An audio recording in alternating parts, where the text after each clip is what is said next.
asalaamaaleykum waa REF donc man Basile maa ñëwoon di leen di nuyu yéen ñëpp di leen di ziar di leen di laaj naka ngeen yendoo si samedi tey bi donc ñëwoon rek bëgg a waxtaan ak yéen comme benn émission bu ñu bëgg a démarrer muy invité du jour donc da ngeen ma baal nag bu audio yi xawee gudd tuuti. waaw donc man maa ngi je suis arrivé à Foundiougne en 78 parce que man juddoo ma Foundiougne maa ngi juddoo Dakar à Pikine. donc sama papa lañu affecté woon Foundiougne si lañ ñëw Foundiougne donc nekk fa sama papa nag ñëpp xam dafa naa xam nañ ko góor gi Sarr la sama yaay di xaan fay donc sama papa moo nekkoon gestionnaire à la préfecture donc loolu mooy li ñu andi ñun Foundiougne mais suñu origine de Foundiougne ñun suñu origine c'est entre Fatick et Kaolack donc loolu laa moom lu may andi si première question bi moo seexu jox mais Foundiougne nag maa ngi dëkk Caraxule donc loolu laa moom may tontu si première question bi. waaw merci président Basile. waaw xam naa dañuy dem ci deuxième question bi. waaw Seeku waaw deuxième question bi mooy da nga may laaj ndax je suis marié waaw je suis marié en 2001 je suis marié en 2001 fii nag laa marié fii si France nag laa marié donc yàlla may ma ñaari bantan donc am naa benn doom bu jigéen bu am 17 ans et puis am naa doom bu góor aussi bu am 13 ans waaw je suis marié. depuis 2001 laa marié. waaw loolu de c'est une bonne nouvelle yàlla na njaboot ji màgg ak jàmm màgg ci jàmm yàlla sàmm leen ñu réussir ci jàmm waaw xam naa léegi mën nañ dem ci troisième question bi. waaw Seeku merci beaucoup amin yàlla na ko yàlla defal ko ñëpp ñu nekk ci RFT may doom yàlla tamit sàmm seen njaboot sàmm leen ñoom ñëpp daal. waaw ma ñëw si troisième question bi donc may laaj sama résumé bref sama parcours à Foundiougne scolaire et sportif. waaw scolaire nag soriwuma si parce que man je pense que c'est loolu rek laa def suma àdduna loo xam ne amul souvenir man mënu ma la wax souvenir si école parce que du woon suma affaire daal du woon suma affaire donc CM2 laa yem donc j'ai pas fait l'entrée en sixième pour ne pas tenter le diable ñi def examen bi demuma donc j'ai fait le certificat yi mais pour ne pas tenter le diable peut-être tamit noonu la mënoon demee donc j'ai pas tenté le diable donc dawuma sax defi le concours entrée en sixième donc dama dem man ak sama benn xarit ñu dem ci àll bi toog fa ba ngoon ñu ñëw donc ça s'est passé comme ça donc sama parcours sportif nag waaw joué naa nawetaan joué naa aussi assi au niveau des écoles tamit il y avait plein d'activités yu ñu doon joué naa IASI joué nawetaan j'ai fait quand même pas mal de clubs tamit à Foundiougne joué naa Walidane non Rakkaaju d'abord laa njëkk a commencé après joué Walidane après mais mujjee je pense c'est HLM je crois là mujjee joué comme club donc joué naa fa nawetaan lu bari sax lu yàgg association nag vie nag associative man nag c'est la première fois ma dugg ci ay association dinaa doon def nag ay œuvre des fois ci ay comme ñu doon été guide touristique donc li ñu doon def dinañ doon réussir xaaral ma wàññi audio yi balaa muy donc dinañ doon am des fois ay partenariats yoo xamante ne dañ leen doon proposer certaines aides ñu koy amener à la population donc loolu def naa ko donc association moom c'est la première fois ma dugg ci donc sama njàng daal soriwul lool te waaw sama choix la woon nag te bi ma bàyyee jàng tamit mon père m'a demandé qu'est-ce que tu veux faire parce que doo bàyyi jàng rek toog je suis menuisier ébéniste j'ai fait de menuisier ébéniste à Fatick pendant 1 an si la dellu soit Foundiougne ne ko mais man li ma bëgg a def xam naa ko mu ne ma loo bëgg a def ma ne ko je veux vendre d'objets d'art donc si la ma jox xaalis si laa jënd commencé ubbi sama benn boutique bu ñu doon wax Black and White donc si laa ubbi Black and White marché au bout de 2 ans ñuy joxe ay terrain ci côté bac bi ma am fa terrain tabax ko mu nekkoon Black and White tamit j'avais 2 Black and White foofu tamit di yëngatu ci wàllu tourisme doon guide yàlla nag ubbi ma si wërsëg tamit mais ma si vraiment xéwal parce que waaw am nañ lu si nekk dinañ si doon dund di si gagné daal di si gagné lu bari donc moo tax aw ma regret si sama njàng bu taxawee fii donc franchement parce que j'avais eu le choix ne xaaral ma dem defi leneen parce que xamoon naa ne j'ai des capacités de faire autre chose pour génn si parce que man dans ma tête j'ai toujours dit que ne réussite nekku si pic bi donc yàlla aussi dimbali ma si yàlla dimbali ma si ça veut pas dire que ne njàng baaxul njàng c'est la base de tout mais des fois ku nekk ak sa étoile man yàlla peut-être lii la ma xiiroon donc tey mu ma si suturaal ba tey daal donc loolu daal mooy suma dund bref quoi si li ma mën a expliquer ba waaw fi ma ba bi ma ñëwee fii daal. waaw lu gars yi di wax rek ñu ne classe u nante yi kon classe u nante yi nga yem quoi nante yi nga bokk waaw sport yi aussi dégg nañ leen ci jamono yu rakkaaju ñun moom man aw mooy souvenir u rakkaaju mais yooyu équipe yooyu daal dégg nañ ni seen jaloore te aussi dégg nañ ne yéen a ngi ci woon waaw loolu de am na solo grand parce que nit ki moom ci bépp secteur booy yëngu rek su fekkee que ne yaa ngi ciy dimbale sa bopp ci dimbale sa entourage ak sa waa dëkk vraiment dañ la mën a remercier ci loolu noonu parce que c'est pas du tout évident léegi xam naa nag dañuy jàll ci beneen question bi. waaw Sekou waaw merci beaucoup waaw ma ñëw donc si 4e question bi donc 4e question bi am may demandé kañ laa ñëw France donc man France maa ngi fi dugg fin 2000 laa fi ñëw waaw loolu moom fi ñëw donc si laa fi ñëw parce que sama soxna dafa ñëwoon fu ñu nekk fa 8 mois bi muy dem nag si la ëmbaale sama taaw bu jigéen bi donc mu waroon na ñëw accoucher fii mais dama nekkoon kenn koo xam ne sama xel mosut a nekk si génn parce que suñu dund neexoon na fu ñu daal ñu ngi doon am lu ñu sutur laa di si partager ak li ñu ci partagel donc sama xel mosut a nekk si génn après ba 2000 boobu noonu bi loolu amee ma ne ko nag muy ñëw fii ñu ànd ñëw donc si la accouché de 2000 même ba 2007 dama doon toog France dinaa doon toog mais du bari donc dama doon def presque dañ doon def 8 mois dañ doon def 3 mois Sénégal dañuy ñëw hiver bi daal lañ doon dem Sénégal toog fa ba hiver bi jeex ñu ñëwaat fii donc loolu laay def ba 2007 ba ni booy di màggee donc dugg école sax si la commencé di toog di yàgg donc loolu daal mooy li nga xam ne moo ma andi France daal waaw. si loolu de am na solo torop parce que nit ki moom fi nga dëkk moo la gënal fépp foo mën a dem waaw des fois situation mooy tax ba nga yàgg wala nga des foo xam ne yow danga dem ba ay circonstances fekk la fa rek te njaboot moom sa njaboot fu mu nekk rek sañ nga fa nekk ak ñoom yàlla jàppale la ci ñu màgg ak jàmm def lu ñu war a def waaw léegi mën nañ jàll ci beneen question bi que évidemment ku nekk France fii nii nekkoo étudiant yaa ngi liggéey sagantuma la étudiant yi nag ci ban dañ bëggoon xam ci ban domaine ngay liggéey ak yan question ak yan conseil ngay ci mën a jox pour que ci bëggoon a intégrer. merci beaucoup Sekou merci Amine si ñaan yi tamit Amine comme ni may wax rek ñu partagé ko ñun ñëpp ñu fi nekk te am ay njaboot donc mooy loolu waaw man nag dama ñëw en France comme bi ma yegsee donc bi ma ñëwee d'abord def naa j'ai posé d'abord li ma njëkk a def comme liggéey fii j'ai posé pour un magazine des sports boo xamante ne sport athlète quoi athlétisme la doon def ak tennis donc j'ai posé ak ñoom lu yàgg def naa loolu bi ma njëkkee ñëw sama première année yi ma ñëw fii. Après aussi, je suis rentré dans le bâtiment, mais rénovation. Des rénovations, maçonnerie, c'est patrimoine. Dañuy rénover les châteaux et puis les vieilles maisons. Dañuy rénover ça, c'est des... Donc, moi, j'avais la chance, sama wàllu jabar mu am ñoo xamante ne dañ doon yëngu ci loolu donc lu mu dugal parce que normalement c'est des boulots yoo xamante ne am laaj na certain expérience ak certain diplôme.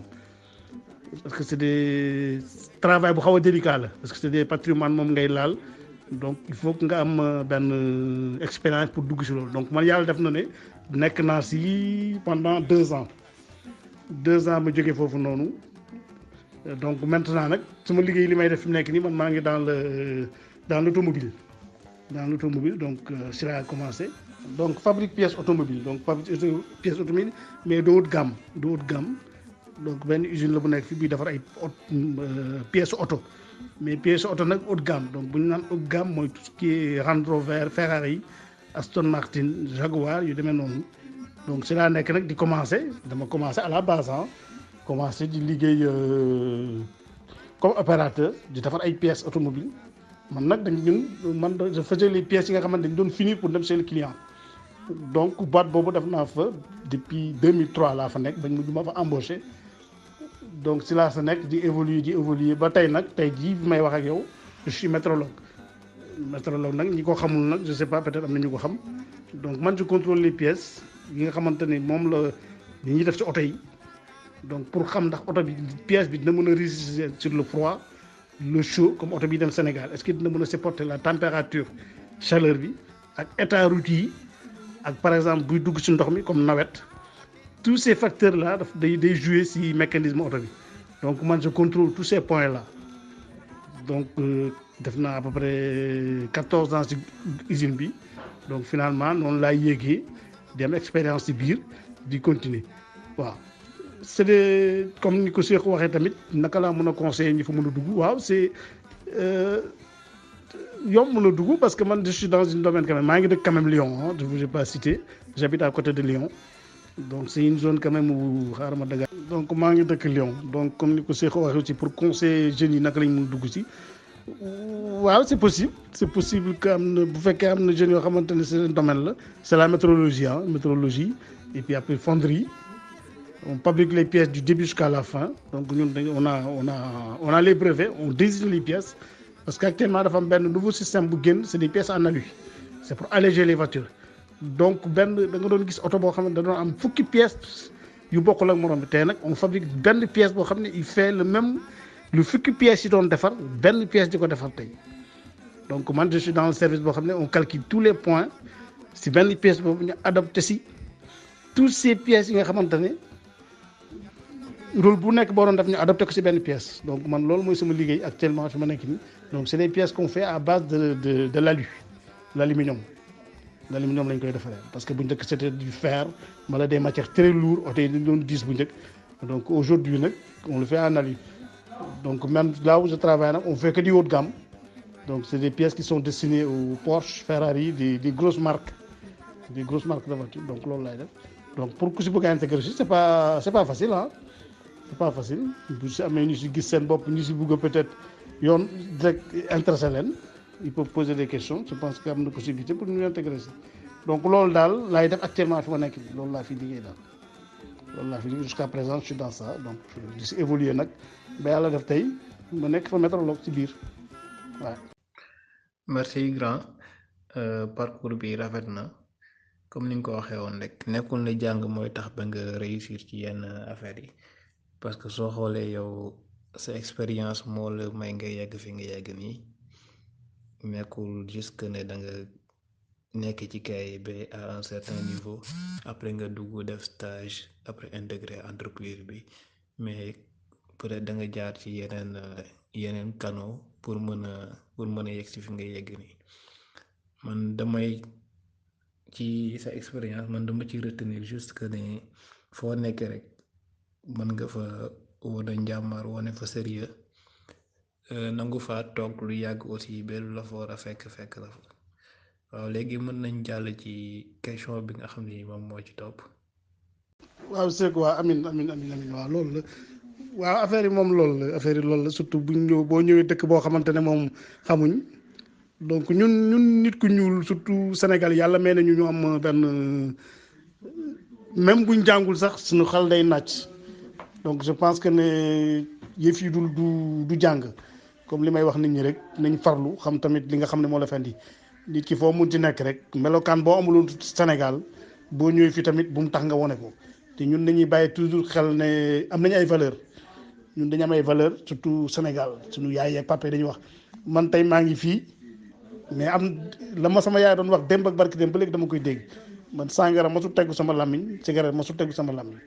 parce que dañ ma ko doon aaye ma nekkee xale donc c'est des trucs yoo xamante ne nii ba tey ak à mon âge mënoon naa ko def sori naa sama waa kër maa ngi sama njaboot mën naa ko defal sama bopp mais ba tey wax jooju dafa am solo moo tax damay ñaax rek fu ñu nekk tamit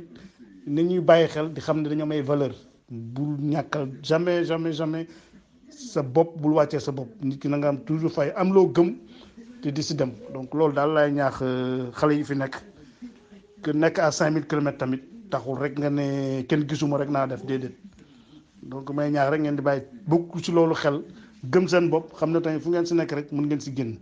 fii ku yàlla waxul ne sa ndékki doo ko fi lekk donc c'est ça ku fi nekk rek da nga fi war a nekk te sa wërsëg a ngi fi te da nga ko war a jël di leen di rappeler tamit ne vous êtes chez vous en France suñu dëkk la parce que suñu maam yi dañu fi xeex am lu ñu fi bàyyi man j'habite là pas loin il y a 120 Sénégalais yu fi tëdd ay Diouf ay Faye dama fay yóbbu sama doom yi xamal leen ne leen ne yéen da ngeen bokk ci dëkk bi dañ fi am wàll ñun parce que sama doom yi seen yi maam ñu ngi tëdd fii donc loolu aussi il faut ngeen gëm ko xam ne fi ngeen nekk nii da ngeen fi bokk à 100% waaw ci kaw ay valeur nag loo xam ne nangoo ko def Sénégal bu ko def fii lu ñuy aaye Sénégal moom la ñuy aaye fii donc loolu mooy li may ñaax booy donc di del si cinquième question bi. Cinquième question bi Sékou man j'habite pas loin de Lyon j'habite pas loin de Lyon maa ngi à 20 minutes de Lyon laa dëkk donc laa dëkk depuis ma ñëwee fi fa laa dëkk donc fi laa am kër aussi dëkk fi ak sama njaboot sama xale yi tamit di jàng autour may liggéey autour ma femme aussi travaille à côté donc fii lañ dëkkuwaay bu bien nag parce que ñëw si dëkk boo xam ne nag tamit nit ñi bëgg ma tamit nit ñi bëgg ma lool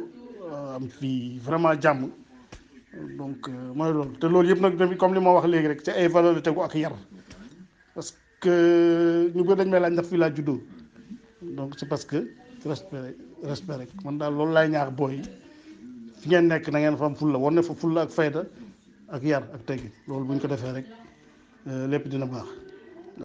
waaw donc Sékou xaaral ma del si waat parce que si ak li moo pire expérience non man nag France yàlla dafa def mosuma fi am jafe-jafe waaw yàlla dafa def nag mosuma fi am jafe-jafe te loolu je sais pas peut-être man yàlla doon la mu bindee daal waaw mosuma am nag benn jafe-jafe fii en France waaw awma fi benn am naa fi nag ay expérience extraordinaire mais pire moom bala vraiment lu ma naqari ba metti ma awma ko fi non franchement awma ko fi là où j'habite comme ni ma leen ko waxee tout à l'heure rek je suis très bien accueilli te waaw sant yàlla daal expérience daal bu loo xamante ne daal lu ma touché la awma ko fi xanaa toog fi rek dégg ne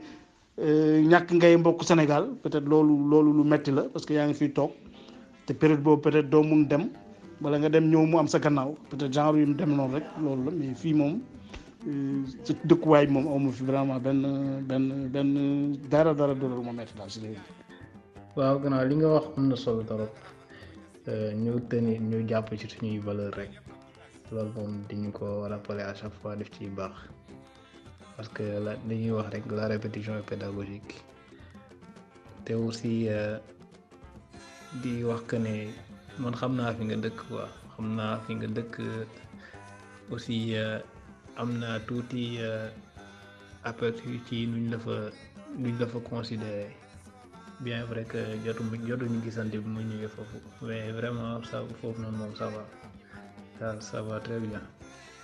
waaw Sékou kon ma ñëw si 7e question bi rek non 8e question bi waaw 8e question bi moom AREF à la base c'était pas AREF c'était COSYDEP ni ma ko xamee nag Abi Camara moom moo woo ne ma dañuy def benn mbootaay ñu nag ñoom Yacine ñoom Nabou Gadiaga tout ça expliqué ma bi ma ko waxee nag posé naa question bi nag ñetti yoon ne ko ndax yëf yi du politique mu ne ma du politique parce que man du may yëngatu en général ci loolu donc bi ma waxee loolu donc foofu la démarré donc loolu moo andi AREF bi donc mais à la base c'était COSYDEP c'était fait par ay jigéen rek la woon à la base ñoo ko defoon donc si lañ dem ba def bureau bi donc ba tey ñu toll fi ñu toll nii donc loolu moo ma dugal ci association bi c'est à travers Abi Camara laa xamee association bi donc ba ni ñu koy changé nag AREF nag fii la ma fekk mais COSYDEP moom man dama ñëw ñu boole woon ma si donc loolu la te nag muy lu ma bëgg parce que dama ko yàgg nag di ko mbébét di si waxtaan ak ñu bëree bëri fii bëggoon ko def lu yàgg mais chaque fois rek mu am ay gàllankoor donc tey ñun dañ bëri nañ macha allah te ñu ngi fi donc war nañ mën a dimbale suñu réew ci beneen côté je sais que ne tout le monde le faisait avant mais comme ni may wax rek parce que mbooloo mooy doole donc dajale bi ñu dajale nii je pense que luñ song daan ko parce que ay jàmbaar rek fi nekk ñu bëgg seen dëkk la parce que dañ doon def boobu kenn deful donc bu ñu booloo je pense que ne moo ñu gën a yokk doole te gën ñu faciliter aussi la tâche donc moo tax man ma siy kontaan nag bu baax bëbatoon ko lu yàgg ba yàlla def mu taxaw nii ma siy kontaan te chaque jour ñuy gis ñeneen di dugg di dem donc noonu laa xamee Aref te nag bëgg si lool bëgg si lool et aw ma si limite te du ma si découragé daal donc loolu laa am. waaw grand li nga wax man aussi yaakaar naa noonu la demee depuis le début maa ngi suivre actualité association bi waaw mais nga jégal ma demee dafa mel ni am na benn question boo xaw a zappé boo xaw a fàtte mooy ban expérience gu dund France bu gën a neex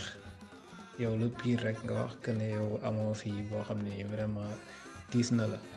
mais suñu sañoon daal nga wax ñu expérience bi nga xam ni moom moo leen gën a neex balaa ñuy jàll ci beneen question bi à savoir yan ban bëbët nga am pour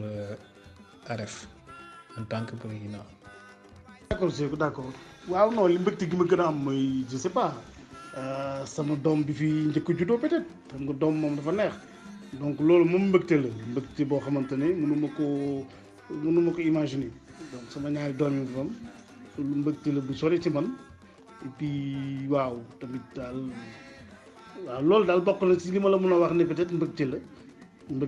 et puis ñëw yàlla daal defal ma xéwal rek ma nekk ci dëkk boo xamante ni ñëpp accueillir ma ñëpp bëgg ma loolu tamit bokk na ci mbëgte parce que tey bu ma newoon foo xamante ne am ma fa jàmm tamit peut-être tey li may def nii sax li ñuy toog nii duñ ko wax du ma ko wax dinaa tal leneen donc loolu yëpp mbëgte li moom saa yu may yeewoo franchement parler waaw la fu cat mais alhamdulilah ñu ngi sant yàlla bu baax donc loolu yëpp mbëgte la waaw donc aussi mbëgte bi gën a rëy tamit mooy Aref bi ñu dajaloo nii ñun doomu fu ñun di waxtaan donc loolu tamit mbëgte la ça fait partie de depuis bi ma fi nekkee ba léegi événement yi nga xamante ne daal touché na ma neex na donc loolu si la bokk donc sama doom yi daal mooy sama mbëgte bi ma am bu ma neex waaw. waaw loolu de am na solo doom moom li ñuy wax rek dafa sax ci xol waaw léegi mën nañ jàll ci dernière question bi ñu laajte lan mooy sa hobby sa divertissement ak li nga xam ne ni daal saa yoo toogee yow wét rek ci loolu ngay nekk wala moom loolu moo la mën a soulager ba nga passé ci beneen niveau waaw lan mooy sa divertissement lu la gën a neex. waaw man nag waaw sama li may souvent li may delloo si parce que tamit tukki neexul même bu ma nekkee fii ak sama famille des fois tamit sa xel tukki sa xel dem fu sori donc musique dina may beaucoup et puis peut-être la télé j'ai les scènes sénégalais peut-être moom la tamit bokk na si li may delloo si des fois quand je suis pas bien il y a aussi mes enfants tamit bokk na si li may bëggloo quand je les vois. On fait beaucoup de choses ensemble di génn di daw mon fils joue au foot donc bu may dem di ko seetaan aussi dans faire des matchs de foot donc tamit c'est un plaisir c'est bëri na ay moment tamit comme j'aime aussi sortir aller danser dem ci boîte de nuit donc yooyu yëpp c'est des trucs yoo xamante ne nii bokk na daal si li may waaw dinay génn daal bokk na si déglu musique puis musique Sénégal nag buur yi j'aime bien aussi faire à manger tamit on mange Sénégal man chez moi on mange sénégalais ouais, c'est comme je dis ici dans le village c'est chez Mam Oumi donc les gens ils arrivent comme si c'est au pays tu arrives n'importe quelle heure tu prends un café si tu veux manger tu manges donc c'est un peu comme ça daal mu laa fi dund donc c'est samay plaisir daal loolu la quoi partager culture bi nga xamante daal moom la ñu am fële di ko partager ak nit ñi di leen di woon ñun suñuy valeur li ñuy dund donc c'est ça quand j'accueille les gens chez moi là je suis heureux donc yooyu daal loolu moo sama divertis yooyu daal lay def quoi waaw loolu daal laa mën a expliquer daal mooy loolu daal moo may bëggal daal man waaw léegi daal xel mi ñi bi Jolof xam nga je me rattrape par la musique par yeneen affaire la télé mais nag depuis arrêté là franchement parler waaw amatuma ful yu mel noonu parce que le fait d'écouter Aref daf may delloo si et je me sens que maa ngi toog pentu buur wala maa ngi toog bac ba di waxtaan ak gars yi donc Aref xamuñ sax li mu defar man personnellement je sais pas les autres mais daf ñuy soulager ñun ñëpp parce que des moments yoo xam ne tu es pas bien boo dégloo aref rek da lay delloo si waat ngay dégg ay voix yoo xam ne day mel ni yaa ngi toog bi fu ñu di waxtaan donc aref sa kaw sa kanam c'est waaw man soulagement la quoi man médicament la pour man daal aref. waaw li nga wax noonu am na solo trop aref moom vraiment c'est venu à son heure vraiment ça se passe bien yaa ñu ngi waxtaan nekk ci jàmm vraiment ça va te ñoom Pape Baka di reetaan loo gars yi ñoom grand Delco waaw yeneen gars yi yëpp su ma limee moom dina am nu ma fàtte mais ça va baax na trop léegi lan mooy nekk sa mot de la fin nga xam ne moom ngay mujjee wax après bàyyi yeneen gars yi nekk ci groupe bi su fekkee am na yeneen question yoo xam ne nii bëgg nañ la ko poser te nekkul ci liste bi ñu def ko balaa 21h30. donc waaw Sékou waaw loolu li nga xam ne solo donc le mot de la fin moom dama koy baser rek si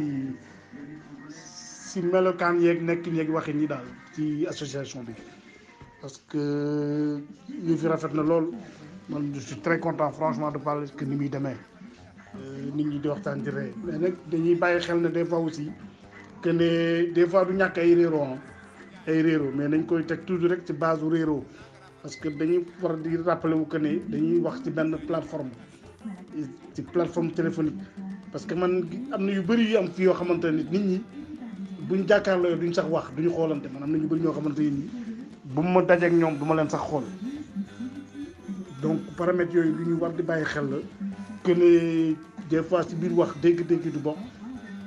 te ñuy def attention ne internet la ñuy waxee ci plateforme lañ nekk WhatsApp que waxin bi des fois ni nga ko wax mais ka toog ci salon na nga koy déggee du bokk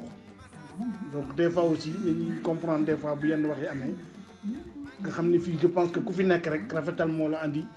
bëgg lu avancé loo aref moo la andi mais je pense que kenn ñëwu fi pour yàq mais des fois nag dina am dégg-dégg yu dul ànd wala réeroo si ay wax am mais loolu dama bëgg rek ku si nekk di si comprendre sa morom que ñuy bañ di ko yóbbu fu sori muy am ay créer yenn polémique yi te à la base des fois boo xoolee à la base chacun dit la même chose rek fii wax ji benn wax ji la mooy lan Foundiougne comme ce que je dis Foundiougne rek Foundiougne moo ñu ñor buñ fi dajee tey Foundiougne la donc je me bëgg rek ñuy def suñu xel toujours ne Foundiougne moo ñu ñor ñu fi daj ñëpp Foundiougne moo leen ñor donc si côté boobu daal laay gën a ñaax nit ñi ñuy bàyyi xel ci objet bi ñu utiliser pour di wax objet bi ñu utiliser mooy lan mooy WhatsApp te WhatsApp des fois dégg-dégg yi du neex donc ñuy comprendre rante donc loolu daal laay ñaax nit ñi ñu bàyyi xel j'invite nag tout le monde aussi ñuy dugg parce que tamit ñu bëri ñu ngi toog peut-être c'est leur raison ñu toog wala amuñ jot pour wax am na ñoo xam ne tey mënuñu wax man mii di wax ak yéen mosuma mun wax ci ay mbooloo mais nag buñ demee ba toll fenn foo xamante ne am na loo xamante ne il faut que ñu jóg wax pour ñu mun a avancer il faut que ñu jóg wax man j'invite tout le monde daal ñuy génn di wax seen soxla on va sur une autre ère te di gërëm ñëpp nag di sant ñëpp te man franchement parler je sais pas depuis que arrêté là peut-être bu ma si heurté nit ku ma si munti heurté wala ku ma si munti wax lu la neexul wala ku ma si dépassé wala ku maa ngi baalu ñëpp ak di jéggalu ñëpp man tamit aussi baal naa ñëpp ak kenn def ma fi dara sax parce que man je pense toujours que li ñuy wax ma bëgg aussi di wax benn affaire ne nit ñi di bàyyi li ñuy wax ci plateforme bi la yem man tey ñu bëri bu ma dajee noonu ak ñoom ci mbedd bi duñu wax sax waxu Aref il faut ñu xam ne ku ne da ngay defaan sa cause rek moo tax des fois wax ji di sori di yéeg mais nañuy bàyyi xel ne benn cause rek moo ñu animé rien d'autre animé ñu que ñu bañ jël wax ji nekk ci plateforme bi téye ko yóbbu ko encore ci biti non dama bëgg lu ñu wax ci plateforme bi na fa yem buñ génnee ñu dem ci leneen loolu laay ñaan di si ñaax ñëpp nag j'invite tout le monde nag à participer man comme ni ma koy waxee rek ku ma fi heurté bala ku ma fi tooñ bala ku gis lu la neexul ci man maa ngi jéggalu ñëpp ñu baal ma ak maa ngi baalu ñëpp ak di baal ñëpp ak tamit donc loolu daal moom na woon sama dernier mot j'invite aussi tout le monde rek ñuy participer et puis wasalaam donc j'attends d'autres questions par les membres si am nañu ay questions donc je remercie nag tout le monde et Aref sa kaw sa kanam donc le débat est ouvert tous les samedis ce sera comme ça donc merci beaucoup les gars. waaw président wax ci rafet na ngi moom vraiment wax joo xam ni day boole la te ñëpp dinañ ci gis seen bopp yaakaar naa. waa léegi dañuy bàyyi rek képp kooku xam ne ni am na benn question bu la bëgg a posé te bokkul woon ci ñu programme woon mën na la ko posé wala bokk su fekkee am na benn leeral bu mu bëgg nga ñëwaat ci on est là jusqu'à 21h30 ci la ñuy décider arrêter émission bi léegi la parole est à vous. Allez, merci président. xam naa fii ak la semaine prochaine dinañ xoolaat keneen ku ñuy invité ñu teel ko aviser on va tout prendre des questions après mu demewaat nii rek vraiment on est content de t'avoir eu comme invité voilà merci. salaamaaleykum waa REF Maniang Cissé depuis Verona Italie waaw déglu nañ biographie Basile chapeau félicitations parce que biographie bu am sens la am na sens parcours yi am na ay trébuches yu ndaw mais lépp tu l'as surmonté grâce à Dieu sa ñaani yaay ak papa. Bon man question bu may bëgg poser Basile président cela veut dire man mu xamoon Bas ñu def suñ parcours ma xam ko xam ne Bas nekkoon na au diapason de Foundiougne nañ ko wax nekkoon na si ñuñ gënoon apprécier Foundiougne si wàllum comme nu mu ko waxee di jëlee si tubaab yi di yóbbul nit ñi muy sa jàkka ja muy sa église ba tout le temps mu ngi doon créer ay médicaments naan yóbbul leen ko ñii dem si jàkka ja léegi da def lii dem église ba tamit bon apport yooyu yëpp mu andi Foundiougne naka la gisee léegi Foundiougne lu tourisme bi demee tourisme bi nga xam ne fu mu nekk dafa dee ñun ñu fa nekkoon nag ñoom apport yi ñu fa doon andi lan moo tax ba apport yooyu ñam fa bàyyi mënuñ ko gérer ba tourisme bi mujj dee. asalaamaaleykum waa REF waa maa ñëw rek di féliciter Bas ñoo ngi lay féliciter bu baax ci invitation bi tey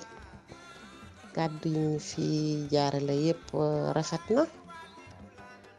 leer na conseil yi ñuy conseillé tamit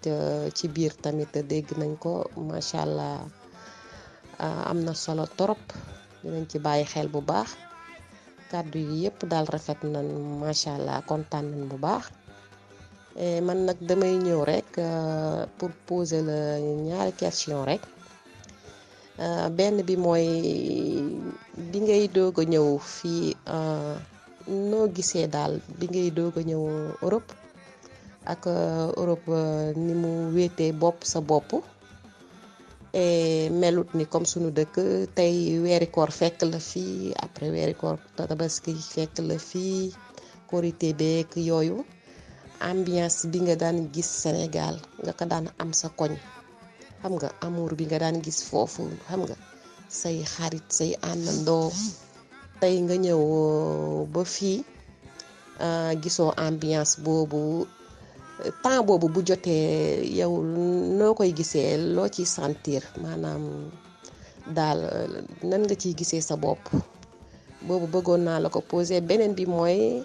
yow sa plat préféré lan mooy sa plat préféré tamit bëgg naa koo xam waaw loolu daal laa amoon lu ma lay laajagum waaw kay maa ngi déglu sa réponse ban conseil la leen di jox parce que moom ça fait partie des bons exemples Bas bu ñëwutoon fii sa France je crois que fam nekkoon foofu Foundiougne mënoon na fa tey nekk tey suñu ñuy tudd parce que dafa amoon gëdd je ne suis pas ici pour faire des louanges du ma tagg kenn je ne suis pas ici pour jeter des fleurs à qui que ce soit ñëpp xam nañ ma si lu may wax dama ko vivre ak moom ma fekkee ko ak moom léegi relève ba mu fa bàyyi moom parce que Bas il a formé beaucoup il a formé beaucoup de jeunes là-bas ñoo xam ne tey jii gannaaw yàlla grâce à Basile tey ñoo tax su ma sañee sama ne am nañu si yor sa oto sa loolu yëpp c'est des élèves de Basile xam nga mu gérer leen protéger leen mais instant bii Foundiougne ban conseil la mun a jox jeunes ya fa nekk pour loolu ñun ñu doon dund man loolu moomu doon dund ñooñu tey ñu mun ko dund waaw. waaw Magna waaw maa ngi ñëw damay ñëw tontu ci li Magna wax waaw tey bu ma demee Foundiougne c'est vrai que damay am lu ma metti parce que tourisme bi dee na après nag kooku man j'arrive pas à comprendre après am naa si tuuti jàngat nag jàngat bi ma si am mooy que ne je pense qu'il y a un manque de professionnalisme parce que tourisme mun nañ ko jàng sur le temps comme ñun niñ ko jàngee ñëpp niñ ko jàngee mais yàlla daf ñu nattu si benn côté mooy que ñi fay ubbi en général tout campement à part campement Baobab sur terre tout le reste day ay amateurs lañ te tourisme dafa am lu mu laaj tourisme du ay détails tourisme lépp moo war a mot donc man je pense que ne bokk na ci li rey Foundiougne après aussi on a une municipalité et c'est dommage et malheureux bu xamul avantage bi tourisme bi mënoon a andil Foundiougne tey waaw le maire ci boppam xamul lan la tourisme mën a andil Foundiougne et puis la commune fait rien je pense pour le tourisme donc je pense que pour man sama xalaat bu ndaw c'est les raisons yi tax tourisme Sénégal Foundiougne dee manque professionnalisme yàlla nattuñu si amuñu ay professionnels yu ñëw di ubbi ay hôtel et puis la municipalité fait rien du tout après jeunesse ba fa nekk tamit xaw a bàyyi seen loxo tamit am yenn détails yu leen animé ñun peut-être suñu jamono yu bëri duñ ci dugg ci woon duñ doon naan sàngara duñ doon amoon na luñ bëggoon am luñ gëmoon parce que man on faisait tout pour que tourisme bi ñëw et on faisait pas quelque chose pour que tourisme bi daw et aujourd'hui c'est ce qui se passe à Foundiougne man bu ma fa demee je vois toujours les mêmes réalités affaire yaa ngi fa ba tey affaire yaa ngi fa donc nag yàlla mu ngi ñuy jéem a dimbale man maa ngi jéem a dugal tànk yooyu pour jéem a am lu ma si andi bokk suma pierre am lu ma si def te yàlla bu defee ma dem dinaa waxtaan ak la mairie parce que la mairie a beaucoup à faire ci tourisme bi te je pense que le tourisme peut apporter beaucoup à Foundiougne te bu ma fa demee tey lu ma metti la parce que man pour man sama analyse c'est les réalités yooyu moo tax tey tourisme bi dee. asalaamaaleykum waa Aref man la Jatu Jaata maa ngi leen di nuyuwaat di leen di ziare Basile maa ngi lay féliciter macha allah wax bi rafet na am na yar am na teggin vraiment ta parcours bi tamit am na solo voilà yaa ngi may fàttali ñoom pencu buur nee nga waaw Black and White moom je me rappelle bien vraiment Black and White kontaan naa wax dëgg yàlla comme li Magna wax rek marqué nga sa empreinte vraiment Foundiougne te empreinte bu baax tamit vraiment moom nga bàyyi Foundiougne waaw man nag sama question bi moom dama lay laaj rek par rapport ak éducation ci France bi éducation xale yi comme gis nga Sénégal ñun nu ñuy éduquer ak éducation France bi c'est diamétralement opposé sañoo dóor sañoo def dara yow noo ko dundee daal comme déjà yow sa doom yi ñoom mag sama doom bi macha allah mais noo ko dundee man daal man daf may chaque jour moi même damay posé wu la question et tout xam ne des fois nga gis xale man vraiment je touche du bois gisaguma ko ci sama bos te yàlla ma ci yàlla dimbale mais des fois nga gis ay xale yoo xam ne ñu ñuy defee seen yaay yi duma am envie man lu dul dóor leen mbéj wala autre chose ma xam ne ñun Sénégal sañuñ ko woon a wax sax suñu yaay yi mais daal man noo koy dundee rek laa lay laaj daal loolu rek moo nekkoon sama question maa ngi baal ñëpp àq ti baalu ñëpp àq. asalaamaaleykum waa Aref maa ngi nuyu président invité du jour bi di nuyu Seeku bi nga xamante ne moom moo assuré li tax ñu dégg ci liñ ci dégg yëpp leen di gërëm leen sant di nuyu Magna Tabara ñi ma fekk ci buntu bi yëpp maa ngi leen di nuyu donc président Basir l'invité du jour benn question rek laa amoon bu may laajte man la Babacar Bopp bëgg donc bon xam nañ ne ci tourisme bi nga doon yëngu Foundiougne yàlla def nga ñëw Europe et di liggéey loo xamante ne du tourisme ci benn usine di ci liggéey di ci daan sa doole ak di ci dundal sa njaboot mais lan ngay wax à part jeunes yi Foundiougne yi nga xamante ne ñoo nekk ci tourisme bi wala ñoo nekk ci tourisme bi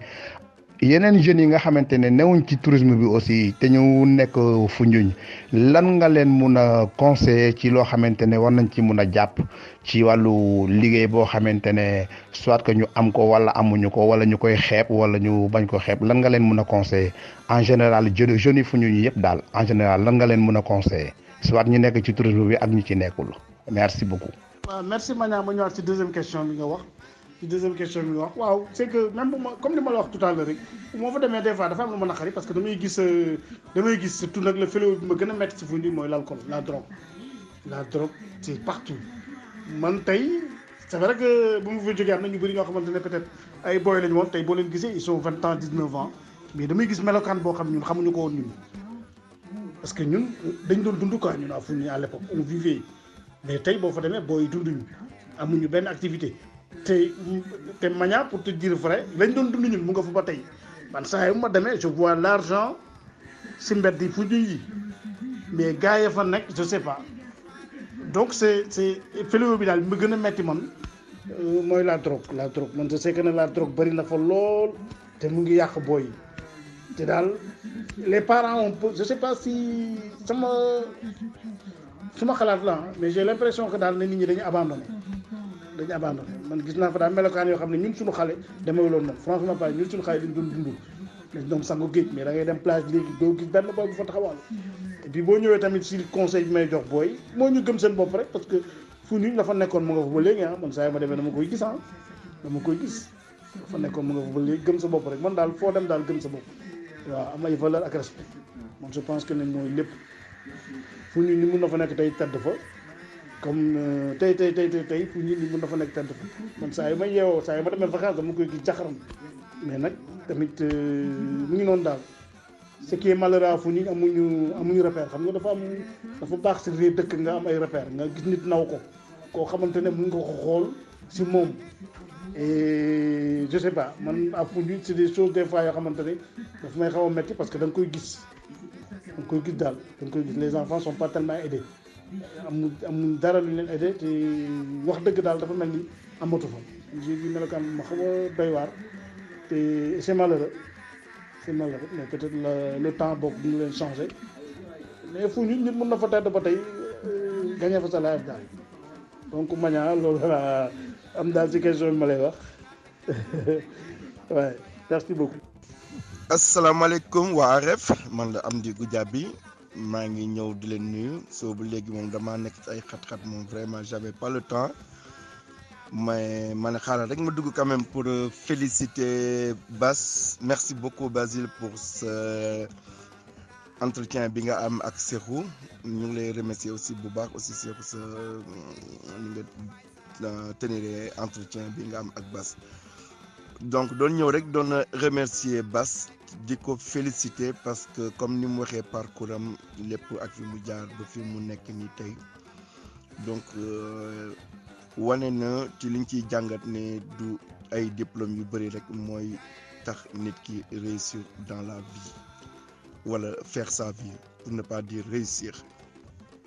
alors de ce fait ñu jàngat ci donc ñi fi nekk muy xale wala ñu mag ñi ñëpp di ci jàngal rek ne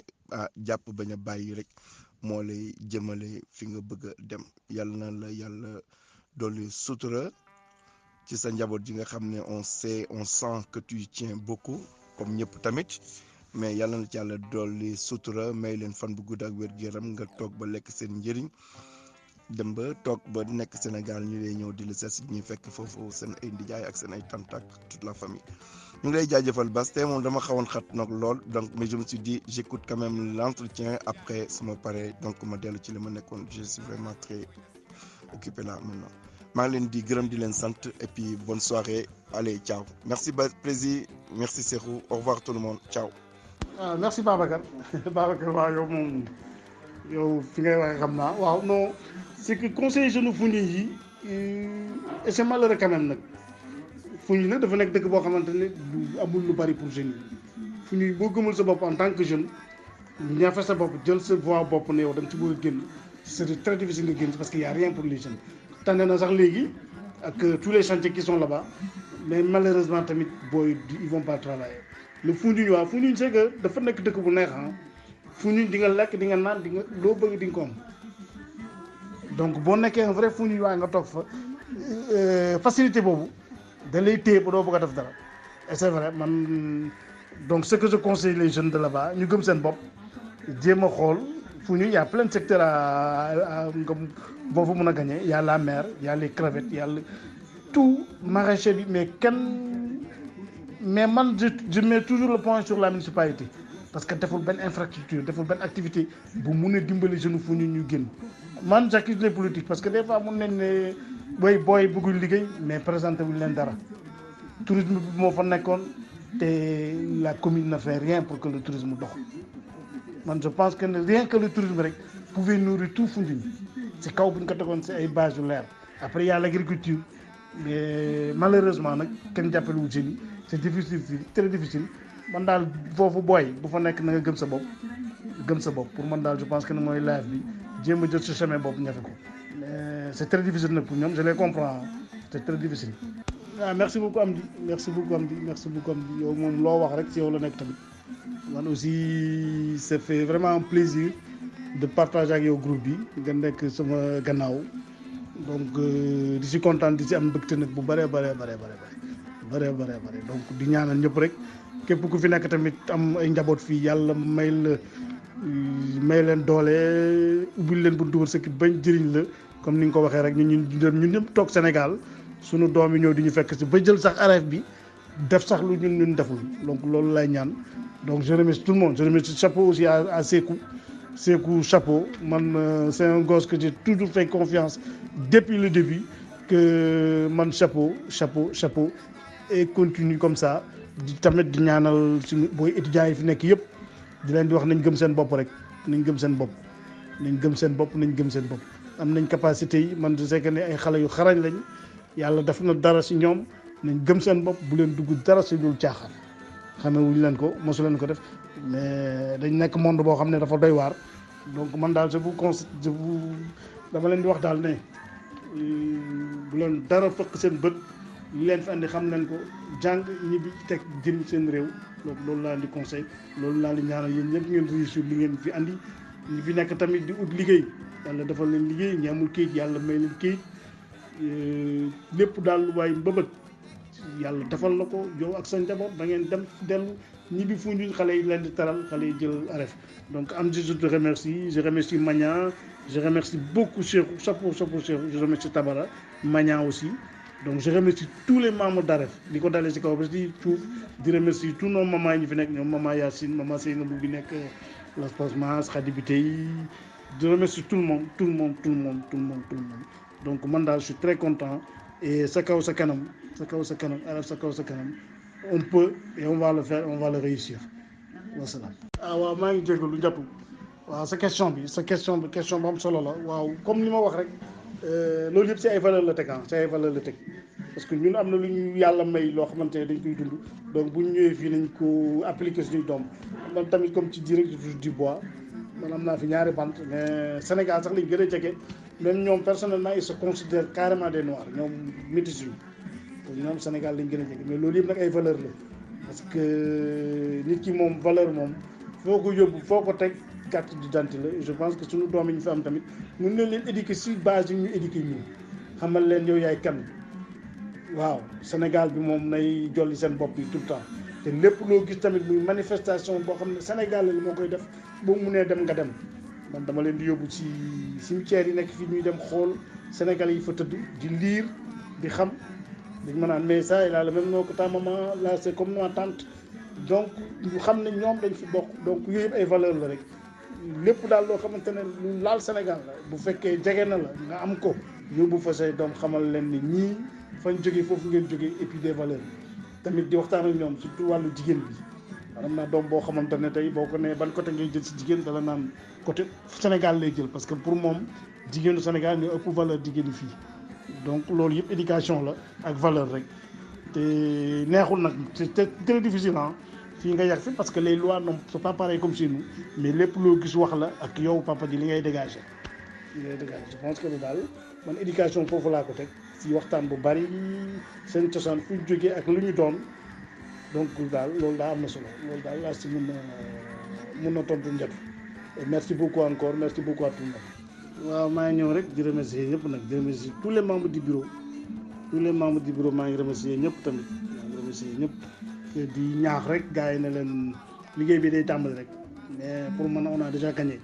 li ñu def yëpp on a déjà gagné donc di ñaax ñëpp rek lu waaye jàppoon rek na ko jàppee téeméer donc maa ngi sant ñëpp nag di gërëm ñëpp nag di gërëm Sékou Sapo donc ça va se passer comme ça tous les samedis dina am benn invité boo xamante ne dañuy ñëw comme nii rek ñu waxtaan gën a xamante donc merci beaucoup à tout le monde merci beaucoup et donc allez Baka donc Baka na jolli alage na jolli léegi doon leen soirée ñu acca ñu dem man moom pare naa tey damay baal acca nañu dem